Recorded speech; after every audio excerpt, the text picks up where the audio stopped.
today is one of those days where I get to do something fun.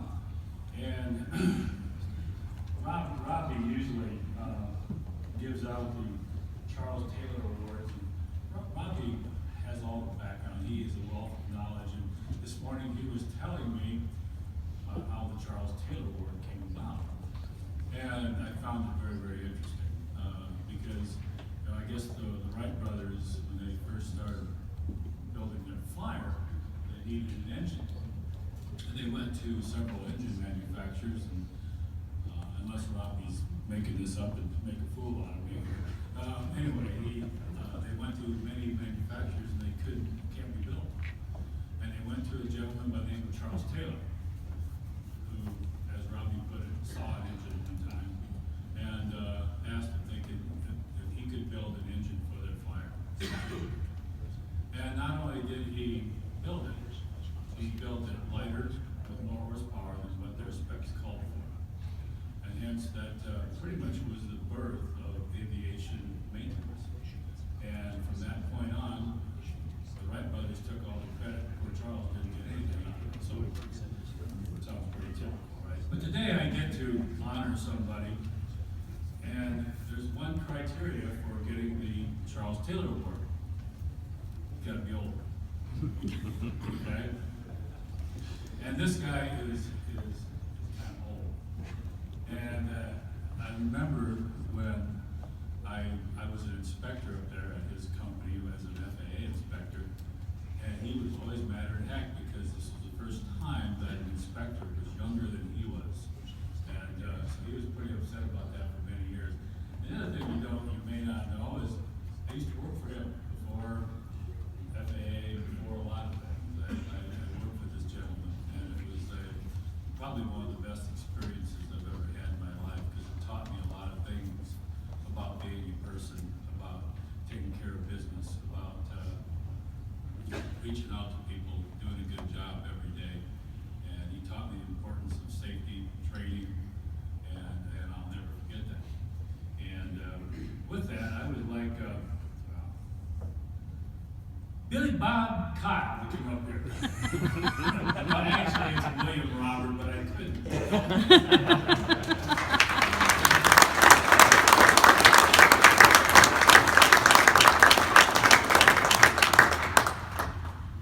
Billy Bob, I couldn't. Sorry. It is. And Bill, I want to read a quick letter here. And on behalf of the Federal Aviation Administration, I take great pride in presenting the Charles Taylor Master Mechanic Award of recognition of your 50 years of aviation maintenance experience. This award was initiated by the Federal Aviation in honor of the first aviation mechanic of our flight, Mr. Charles Taylor. In doing so, we are recognizing and honoring those individuals who have contributed to maintain safe aircraft for 50 or more years. That's one of the things. He had to, not do anything wrong in 50 years. Like you, the air mechanics who have brought the aviation industry forward for the enjoyment and benefit of future generations of men and women who will take to the skies. This award acknowledges your exemplary service, professionalism, devotion to aviation safety, recognition by your peers, and the appreciation of countless pilots with whom you have made our flight possible. Wish to extend the best wishes to your future endeavors, Bill. Thank you. And wonderful props to you for training. Thank you so much, Bill. Thank you. You're a credit to the aviation industry. And you also have a Nice little belt. Thank you. if you'd like to tell us how wonderful you are. Okay. Thanks. I'd like to thank my father for getting me involved in this to start 50 years ago. Actually, more than 50 years ago now. But my hire date was June 1 of 1966 at Charles City Aeronautics, and I was hired to clean the bathrooms, and I'm not done yet. But Joe wanted to know what in the application, Joe wanted to know what I did for the years before I got an A and P certificate. And I said, well, my father told me that that if I learned how to overhaul magnetos by the time I got to be his age, I'd be the only guy around that knew how. And I think other than Arnie and I, there's not many of us that do that anymore. So that was the start of it. And I have I've had a wonderful life in aviation, and I'm not done. I have no intention of retiring. And I have my children are with me. My late wife was very supportive for all those years, and now I have a lady friend who has put up with me for the last couple of years. That her name is Vicki, and she knows about the aviation business now. But my son Todd is standing in the back of the room. My daughter Nikki beside him. We have the opportunity to open a new FBO in Ames, and we're going to start that on April 1st. Nikki will be the manager, and she just came to work for us, or she's coming to work for us tomorrow.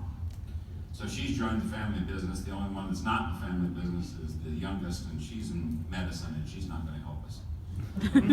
So, and I'd have nothing without the support of our FSDO to start with. And for those of you who don't deal with FAA on a national basis, our FSDO is the best in the country, in my opinion, anyway. And I've also been blessed with a wonderful staff, and I don't know of any other company that's got 3 Charles Taylor Master Mechanic Award winners. My father was one, and Ben Cordes, sitting right down there, is another. And he's still working with us, and he's 77 years old now. He's also Larry Ehrenholtz's uncle. So there's inbreeding in here.